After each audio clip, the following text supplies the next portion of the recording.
Start. Press. Stop.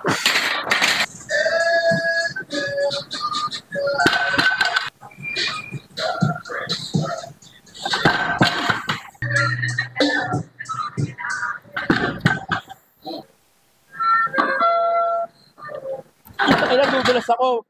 Bad trip. Dumudulas ang... Positioning, please. Positioning, please. Positioning.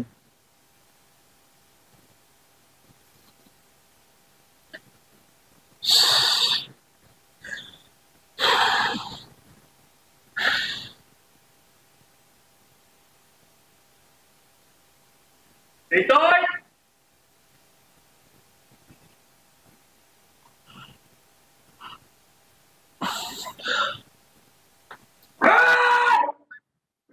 Putang ina pa, Betis! Let's go! Let's go! No! Putang ina! What the fuck, man? Shit! Holy cow, man! Ang ina!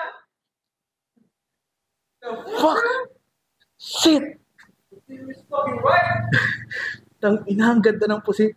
So to clarify lang mga chong na itong betless deadlift na ginawa ko is hindi siya for like egotistical purposes. Kung hindi nyo pa napapanood yung video or reel, ay, hindi siya reel eh, post ni Nick Manders, kung kilala nyo siya, sa Instagram, ilalagay ko yung clip dito. Why do so many people get so much out of a belt when they deadlift if bracing doesn't really help? I think it's placebo. So ang theory niya is yung pagbe-belt sa deadlift, specifically specifically sa sumo, is placebo lang siya. Yun yung theory niya. Hindi ko na explain, panoorin niyo na lang yung reels niya para maintindihan niyo lahat. So, kaya ako ginawa talaga yung beltless deadlift para lang maputunayan talaga yung theory na yun na effective talaga siya kapag sumo lifter ka. Pero parang hindi ako nag-a-agree kapag sa conventional kasi may mga times na nag-beltless conventional ako, sumasakit yung lower back ko. Then kapag nagbe-belt ako, nawawala yung sakit, namamask niya.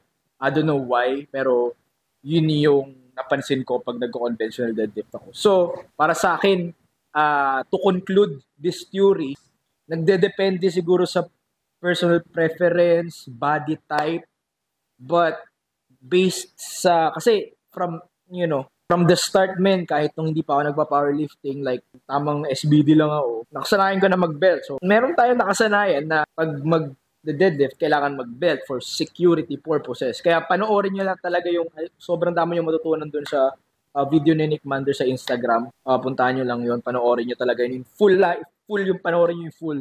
Yun nga, nakasanayan natin na mag-belt, mag-deadlift, lalo na ako. Nag-belt talaga ako since from the start talaga nagbubuhat ako. Kasi nga natatakot tayo may injury. So, I'm here to conclude that the theory of Nick Manders about having or wearing a belt during deadlift or while doing deadlift, specifically in sumo, is only a placebo. Sumo, placebo, bars. Yun, napatunayan ko na din. I don't know, from now,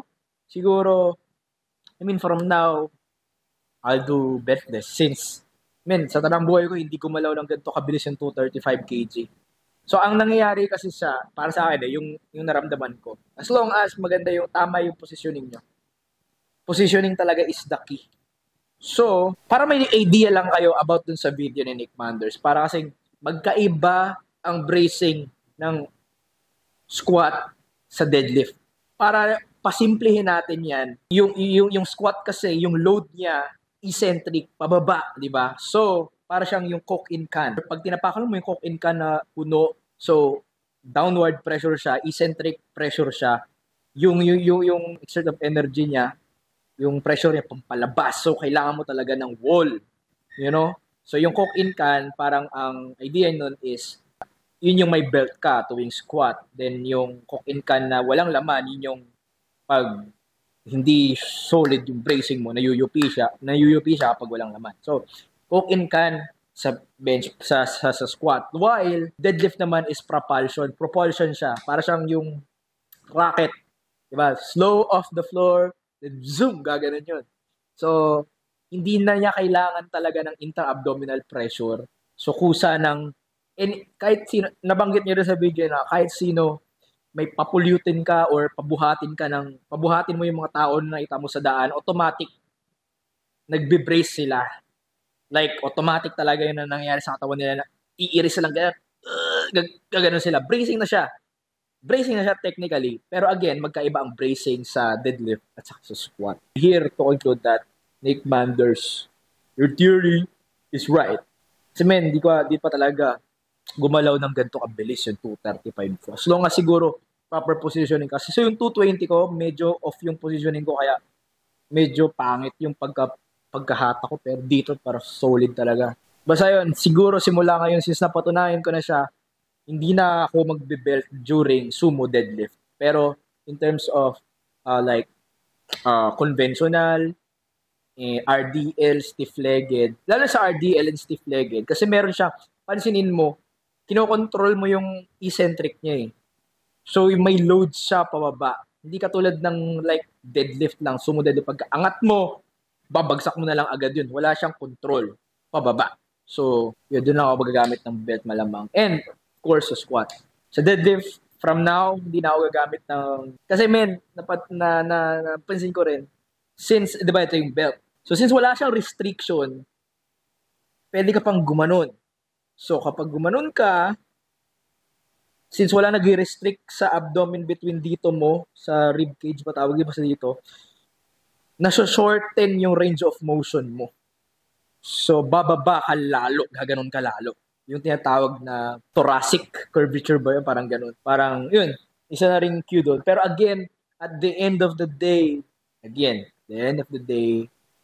ang pinaka-importante doon is kung saan kayo komportable and kung saan kayo mas malakas. Kung di talaga titira nyo na ilang beses mag-belt test deadlift, wala talagang nangyayari. I mean, pumapalpak talaga, wag nyo nang gawin. Wag nyo nang gawin. Kung sa belt,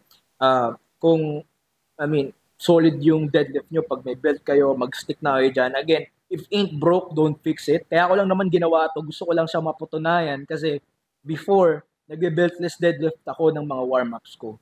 So ngayon, ginawa ko, warm up to top set ko, hindi ako nagbe-belt. So, napatunayan ko siya, so hindi na ako magbe-belt pag nagde-deadlift ako. Yun lang mga chong. Meron pa akong back off, tapos 180 kg 3x3, tapos may pause pa ako, 3x3 din ata yun. Then, may naiwan akong Larsen press kanina, na supposedly dapat yung kahapon. So, gagawin ko ngayon, yun na yung pang finisher ko. Then, yun lang. Kita, it's Suzuno Vlog, man. Peace!